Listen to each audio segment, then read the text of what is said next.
Hi everyone, welcome to the channel Psych Learning. It's Deepika here and we are in the third part, or you can say it's the last part for chapter number 1. What is psychology for class 11 psychology NCERT book? As you all know that हम already class 12 के सारे chapters कर चुके हैं. आप आराम से हमारी प्रोफाइल में जाके वो वीडियोस वॉच कर सकते हैं. एंड चैप्टर 11 का भी क्लास 11 का भी हमने दो वीडियोस चैप्टर 1 की कर ली हैं और आज चैप्टर 1 का लास्ट क्लास है. उसके बाद नेक्स्ट वीडियो से आपके चैप्टर 2 की स्टार्टिंग होगी. सो जो भी आप चैनल पर नए हैं आप चैनल को सब्सक्राइब कर दीजिए, नोटिफिकेशंस ऑन कर दीजिए ताकि जैसे ही वीडियो आए आप आराम से उसको देख सकें. एंड इट इज एडवाइजेबल कि इससे पहले की जो 2 वीडियोस आई हैं आप पहले वो जाकर देख लीजिए ताकि आपके कॉन्टिन्यूएशन में आपको चीजें समझ में आ जाए, आप कर पाओ. इसके अलावा जो भी आप न्यू वीडियोस देखना चाहते हैं स्टार्टिंग से वो आप देख सकते हैं. डेफिनेटली फॉर श्योर आप आराम से रिपीट करके देख सकते हैं. कोई भी कंफ्यूजन कोई भी डाउट हो तो you can reach out to us. And also if you want personal basis पे tuitions, the private tuitions, you can reach out to us also through any social media handle for like Telegram, Instagram, WhatsApp, email and YouTube comment section is always open for you all where you are watching this video. ठीक है ना? Okay. सो हमने last class में ये पढ़ा था कि psychology evolve कैसे हुई. ठीक है, होने लगी, सब जगह होने लगी. रशिया से, जर्मनी से स्टार्ट होके रशिया में, ऑस्ट्रिया में, अलग अलग पार्ट्स में इंडिया के बाहर से, सॉरी. उसके बाद अब जब सब जगह हो रही, डेफिनेटली इंडिया में भी वो चीज होगी. तो अब हम क्योंकि इंडिया से बिलोंग करते हैं तो हम इंडिया को तो पढ़ेंगे ना स्पेशली. सो लेट्स सी कि डेवलपमेंट ऑफ साइकोलॉजी इंडिया में कैसे हुई. हमें ये तो पता है कि यहाँ पर थोड़ा सा फिलोसॉफिकल ट्रेडिशन है ज्यादा इंडिया में. ठीक है, ये चीज तो हमें पता चल गई है. उसके बाद हम क्या देखते हैं कि ह्यूमन कॉन्शियसनेस क्या है, सेल्फ क्या है, माइंड बॉडी के रिलेशन क्या है, मेंटल फंक्शंस की वैरायटी क्या है, cognition, perception, illusion, attention, reasoning, ये सब चीजें हम इंडिया में पढ़ते हैं बट हम फिलोसॉफिकल सेंस में पढ़ते हैं. और जैसे कि मैंने बताया अभी आपको, जर्मनी, रशिया, ऑस्ट्रिया, जहां पर भी हुआ, अमेरिका, बहुत ही हम मान सकते हैं कि बहुत ही मेजर पार्ट जो उसके डेवलपमेंट के थे वो इंडिया से बाहर ही थे, इंडिया में नहीं थे. तो इंडिया में आना लाना, इसको वहां पे अडॉप्ट करना बहुत थोड़ा सा एक टास्क था. तो सबसे पहला डिपार्टमेंट ऑफ फिलोसफी बना एक्चुअली कलकत्ता यूनिवर्सिटी में, जहां पर सबसे पहले एक्सपेरिमेंटल साइकोलॉजी का सब्जेक्ट लाया गया.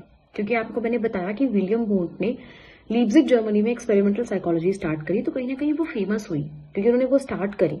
तो एक्सपेरिमेंटल साइकोलॉजी का सब्जेक्ट यहाँ पर लाया गया सबसे पहले 1915 में.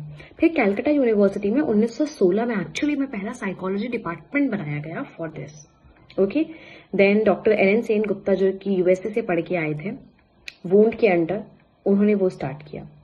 उसके बाद प्रोफेसर जी बोस जो थे वो एक्चुअली फ्रॉइडियन साइको एनालिसिस पढ़ के आए थे बाहर से, तो वो यहाँ वो अप्लाई कर रहे थे. तो आपको ये चीज समझनी कि जो जहां से जैसे जैसे पढ़कर आया था वो चीजें यहाँ पर वो अप्लाई करेंगे. ठीक है. प्रोफेसर फोर्स ने क्या किया, साइको एनालिटिकल एसोसिएशन बनाया 1922 में. मैसूर में डिपार्टमेंट बना साइकोलॉजी के लिए, रिसर्च के लिए, वहां से बिगनिंग स्टार्ट हुई. इसके अलावा उत्कल यूनिवर्सिटी यूजीसी में बना, Bhubaneswar university of Allahabad, 70 universities जो है वो उस टाइम पे साइकोलॉजी ऑफर करती थी. ओके, क्लियर है इतना सारा? Okay.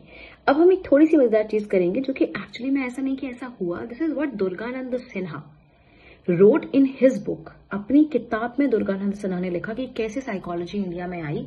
So his book called psychology in the third world country, the Indian tradition. Indian tradition में साइकोलॉजी कैसे आई, इस चीज को उन्होंने एक्सप्लेन करने के लिए लिखा. आप देखिए, सबसे पहला जो स्टेज उन्होंने बताया, 4 फेजेस में बताया. पहला स्टेज जो था वो था टिल इंडिपेंडेंस, यानी आजादी तक.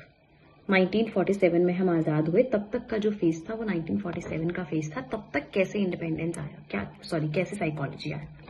तो वहां पर क्या था, इस फेज में सारा फोकस एक्सपेरिमेंटल पे था, साइको एनालिटिक पे था, साइकोलॉजिकल टेस्टिंग पे था. बेसिकली जो भी साइकोलॉजिस्ट इंडिया के बाहर से पढ़कर आए थे वही चीज वो आके यहाँ अप्लाई कर रहे थे पहले फेज में. अभी समझ आया? सेकंड फेज आया 1960 तक टिल 1960s. अब इसमें क्या हुआ, थोड़ा सा साइकोलॉजी को एक्सपैंड किया और नई नई ब्रांचेस जो है वो बनाई गई. ठीक है.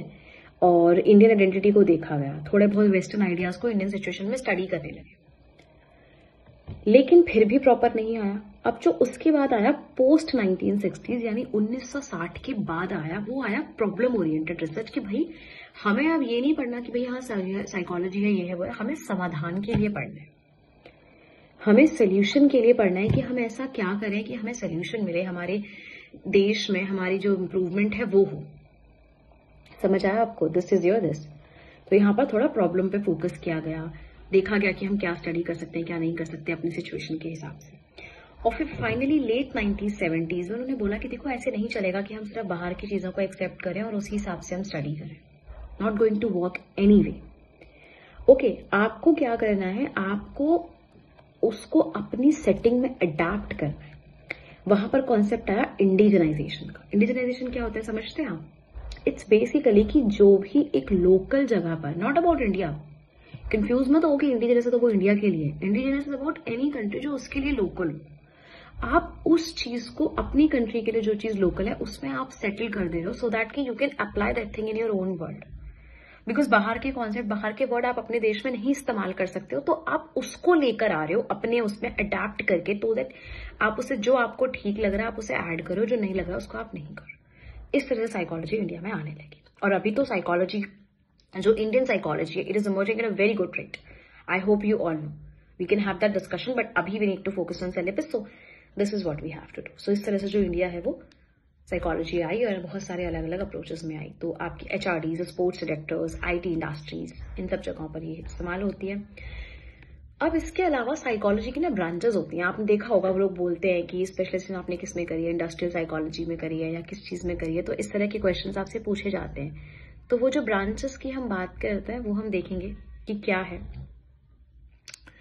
तो सबसे पहले यू हैव कॉग्निटिव साइकोलॉजी। तो कॉग्निटिव साइकोलॉजी में क्या होता है? कॉग्निटिव साइकोलॉजी में होता है कि आपका जो सारा फोकस किस चीज में है? कॉग्निशन पे। मतलब आप क्या सोचते हो, क्या थिंक करते हो, एक्विजिशन, चीजों को लर्न रखते हो, उसको चेंज करते हो, उसको ट्रांसफॉर्म करते हो, फिर जब जरूरत पड़ती है उसको इस्तेमाल करते हो, प्रॉब्लम सॉल्व करते हो, memory, decision making, solving, language, ये सब आपका कॉग्निशन में आता है, जो भी आपका थिंकिंग नॉलेज का पार्ट हो गया। Second you have biological psychology, जो आपकी बायोलॉजी में फोकस करता है कि आपकी बॉडी क्या है, बॉडी फंक्शन की वजह से आपको किस तरह से प्रॉब्लम्स आती है, नहीं आती है, क्या अच्छा है। Then you have neuropsychology which actually focuses on your neurons, brains का क्या कनेक्शन है आपके उसके साथ। इसमें मेथड इस्तेमाल होते हैं EEG which is electroencephalogram, PET which is positron emission tomography, fMRI which is functional magnetic resonance imaging, ताकि आप अपने ब्रेन की स्टडी कर सकें। Then you have developmental psychology which studies की कैसे एक जो इंसान है या जो एक पर्सन है वो till the time of conception, when the baby is conceived, वहां से जब तक the person actually through out his life और द पर्सन डाइज, पूरी डेवलपमेंट हर डोमेन में कैसी होती है। बायोलॉजिकल, सोशो कल्चरल, एनवायरमेंटल, क्या क्या फैक्टर्स है, सब कुछ हम स्टडी करते हैं। टेम्परामेंट, इमोशन, इंटेलिजेंस, कॉग्निशन, ये सब चीजें हम उसमें स्टडी करते हैं। ठीक है। इसके अलावा डेवलपमेंटल साइकोलॉजिस्ट जो है वो anthropologist, educationist, neurologist, social workers, इन सब के साथ भी अपने आप को मर्ज करते हैं। Then we have social psychology. Social psychology actually focuses on कि किस तरह से जो लोग हैं वो सोसाइटी के साथ घुलते मिलते हैं, वो लोग कैसे रिएक्ट करते हैं, कैसे ऐसा होता है कि लोग बात करते हैं किसी से बात नहीं करते हैं, कैसे लोग जो सबके सामने एक्ट करते हैं, कैसे एक्ट नहीं करते हैं, हेल्प करते हैं कि नहीं करते हैं, दूसरों की बात मानते हैं कि नहीं मानते हैं, लड़ते हैं झगड़ते हैं, जो भी सोसाइटी के साथ रिलेशन है वो कैसा है, वो हम इसमें स्टडी करते हैं। Then we have cross culture and culture psychology actually tells you that कि कल्चर की वजह से क्या रोल आता है। जैसे कि हम बात करते हैं कि मेरे कल्चर ने मुझे क्या सिखाया है, ठीक है। कल्चर की वजह से हमें कैसी साइकोलॉजी देखते हैं कि हम देखते हैं कि अलग अलग कल्चर वाले क्या क्या स्टडी करते हैं, क्या क्या फॉलो करते हैं अपने रूल्स एंड रेगुलेशंस, और उसकी वजह से क्या इम्पैक्ट आता है साइकोलॉजी में। देन एनवायरमेंटल सेज दैट कि temperature, humidity, pollution, natural disasters, इन सब का क्या इम्पैक्ट होता है इंसान पर, disposable of waste, population explosion, इन सबको लेकर के लोगों के क्या थॉट्स हैं, क्या साइकोलॉजी उनकी इस्तेमाल होती है। फिर है आपका health psychology. It actually talks about that कि किस तरह से हम जो है अपने हेल्थ को अच्छी रख के हम स्ट्रेस से कोप कर सकते हैं, कैसे हम जो है हेल्थ सिर्फ उससे ही बीमार नहीं होते कि हम सिर्फ बीमारी है तो बीमार है, कैसे हेल्थ साइकोलॉजी ये बताती है कि कैसे हम अच्छे बिहेवियर्स को एनहांस कर सकते हैं जो कि हमारे लिए अच्छे हैं, हमारी हेल्थ के लिए अच्छे हैं, दैट इज हेल्थ साइकोलॉजी। और कैसे हमारा स्ट्रेस जो है वो हमें हेल्प करता है कि स्ट्रेस अगर हम नहीं लेते हैं तो हमें हेल्प करता है कि हम बीमार भी नहीं पड़ते। Then we have clinical and counselling psychology. तो क्लिनिकल साइकोलॉजी या वो क्या होता है, बेसिकली जो क्लिनिक्स पे बैठते हैं, they sit in clinics, they council the people कि आप कैसा फील कर रहे हो या जो आपको बीमारी है उसको क्या है, क्लिनिकली थेरेपी वगैरह वो दे सकते हैं। बट अगर हम काउंसलिंग साइकोलॉजी की बात करें तो counselling psychology basically works on कि कोई जैसे इंटरपर्सनल रिलेशंस में प्रॉब्लम है, आसपास के रिश्तों में कोई परेशानी है, इस तरह की चीजें हम देखते हैं उसमें। जनरल मतलब अडेप्टेशन के टाइम पे थोड़ी बहुत प्रॉब्लम जो आती है और वो जल्दी ठीक हो जाती है, तो कोई सिवियर प्रॉब्लम जो है वो काउंसलिंग में नहीं होती है as such. Then we have industrial या ऑर्गेनाइजेशन साइकोलॉजी। इसमें हम देखते हैं कि हम कैसे एम्प्लॉयज को ट्रेनिंग दें, कैसे हम करें कि वो लोग जो है काम में मन लगाएं, कैसे हम देखें कि वो लोग ज्यादा प्रोडक्शन दें कंपनी के लिए, ठीक है, कैसे वो अच्छे से हमारी कंपनी के लिए काम करें। एजुकेशनल साइकोलॉजी से दैट कि कैसे लोगों को ट्रेन करें कि बच्चों को पढ़ाना कैसे है, कैसा करिकुलम होना चाहिए, कैसा एजुकेशन होना चाहिए, कैसा नहीं होना चाहिए स्कूल के लिए। स्पोर्ट्स साइकोलॉजी से दैट कि कैसे मोटिवेशन आती है स्पोर्ट्स पर्सन को। एंड उसके अलावा और भी बहुत सारे हैं, जैसे कि एविएशन साइकोलॉजी, स्पेस हो गया, military, forensic, rural, engineering, managerial, community psychology, women, political psychology, इस तरह से बहुत सारी और भी साइकोलॉजीज हैं जिसमें ये जो है हमारा ब्रांचेस हमारी आती है काम। I hope this is clear, समझ आ गया आपको सारा कुछ। It's very simple and easy. जो भी नहीं समझ आया आप हमसे पूछ सकते हैं। उसके बाद हम आएंगे उससे अगले मेजर टॉपिक में कि साइकोलॉजी का दूसरे डिसिप्लिन के साथ रिलेशन क्या है। अब ये तो था कि चलो आपने साइकोलॉजी की कुछ ब्रांचेस करी हैं, अब कुछ ऐसे डिसिप्लिन भी होते हैं जो साइकोलॉजी के साथ कनेक्टेड होते हैं। जैसे कि हम सबसे पहले बात करते हैं फिलोसफी के साथ। हमने बोला कि इंडिया में तो फिलोसफी ही स्टार्ट हुई थी, फिर साइकोलॉजी आई। आप पढ़ोगे अगर जो आपकी इमर्जेंस ऑफ साइकोलॉजी आप पढ़ते हो तो उसमें आप अलग अलग फिलोसफीज पढ़ते हो कि किस तरह से वहां से psychology I. Not just India, Greek का या कहीं और का भी आपके लिए जो है वो फिलोसफी का बहुत इंपॉर्टेंट रोल है। देन यू हैव मेडिसिन, कि साइकोलॉजी को लोग मेडिसिन से कनेक्ट करते हैं, डॉक्टर से, मेडिकल डिग्रीज से भी हम कनेक्ट करते हैं। कैसे? क्योंकि मेडिकल में क्या होता है, कोई किसी को बीमारी है, वो बीमारी ठीक तब तक नहीं होगी जब तक वो पर्सन साइकोलॉजिकली ओके नहीं है उस चीज को ओवरकम करने के लिए। तो मेडिसिन से भी इसका रोल है। आपको दवाई भी तभी लगेगी जब आप उसे अच्छे से खाएंगे, आप इस उम्मीद में खाएंगे कि नहीं आप ठीक होना चाहते हैं। अगर आप बोलो कि नहीं ठीक नहीं होना, मुझे ये वो नहीं होगा मैं ठीक, तो आपका नेगेटिव एटीट्यूड से नहीं चलेगा काम।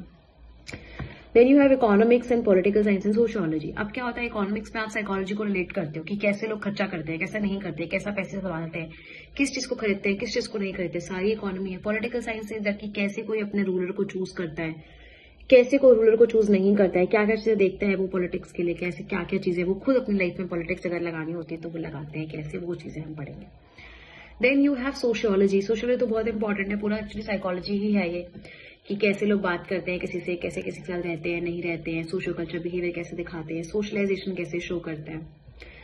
Then you have computer sciences, की कंप्यूटर साइंस के साथ क्या रिलेशन है उसका, आईटी इंडस्ट्रीज में जो लोग काम करते हैं कैसे उसको हम पढ़ते हैं, कैसे देखते हैं वो काम कर रहे हैं, क्या कर रहे हैं। इसके अलावा कंप्यूटर को हम अगर कंपेयर करें अपने माइंड से तो क्या कैसे क्यों कंप्यूटर अलग है इंसान से, ये होता है। Then you have law and criminology, की कोई क्यों आप क्यों क्राइम कर रहा है, कोई क्यों कोई पर्टिकुलर चीज कर रहा है, कैसे हमें क्रिमिनल्स की साइकोलॉजी स्टडी करनी है, कैसे हमेशा आई विटनेस पूरा सच नहीं होता, इस तरह की चीजें हम उसमें करते हैं।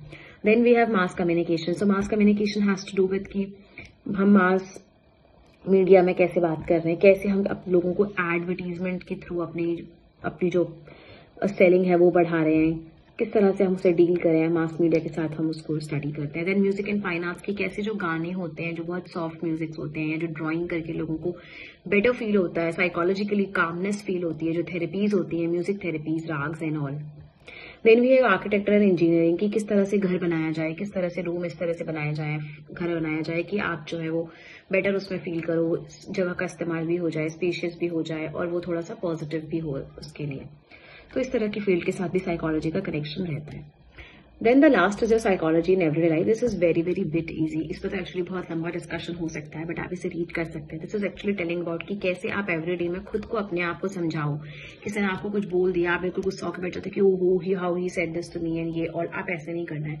आपको एक पॉजिटिव एटीट्यूड डेवलप करना है दुनिया के लिए। अगर आपको बहुत प्रॉब्लमेटिक हो रहा है तो आपको किस तरह से उन लोगों से साइकोलॉजिकल डिस्टेंस बनाना है, वो चीजें आपको समझनी बहुत जरूरी है।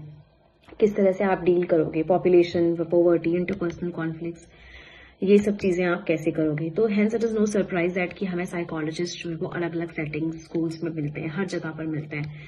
तो अगर आप देखो, मेरा मानना हमेशा ये रहता है कि आप देख रहे हो हमेशा तो साइकोलॉजी आप पढ़ रहे हो, आप उसे अपनी लाइफ में देखो, एक्सप्लेन करो, समझो। जब तक उस नहीं करोगे कोई फायदा नहीं है साइकोलॉजी पढ़ने का। और दूसरों को भी वो करो, स्प्रेड करो। आप समझोगे तो हो सकता है कि सामने वाला इंसान आपको अच्छे से समझने लग जाए, सोसाइटी अंडरस्टैंड करने लग जाए, आप खुद टेंशन फ्री हो जाओ, है ना। आज ज्यादा टेंशन तो ऐसे ही कम हो जाएंगी। So this is all which we do for this chapter. बाकी आप रीड कर सकते हैं। आपको कोई भी प्रॉब्लम हो, कुछ भी डिस्कशन करना है तो आप हमें कमेंट सेक्शन पर रीच आउट कर सकते हैं। अगर आप नए हैं तो आप चैनल को सब्सक्राइब कर दीजिए और नोटिफिकेशंस आप ऑन रखिए ताकि वीडियोस आएँ, क्योंकि अब आएंगी 11th की सीरीज ऑलरेडी स्टार्ट हो चुकी है, तो अब सीरीज से सारे चैप्टर्स आएंगे एंड ये बेस बनाता है आपको। अगर 11th में नहीं भी आप हो, आप 10th में भी हो, आप 12th में भी हो, आप ग्रेजुएशन में भी हो, तो ये वीडियोस आपके लिए बहुत यूजफुल है, क्योंकि इसमें आपका बेस बनेगा, इन्फॉर्मेशन लर्न रहेगी, तो वो बहुत इंपॉर्टेंट होता है।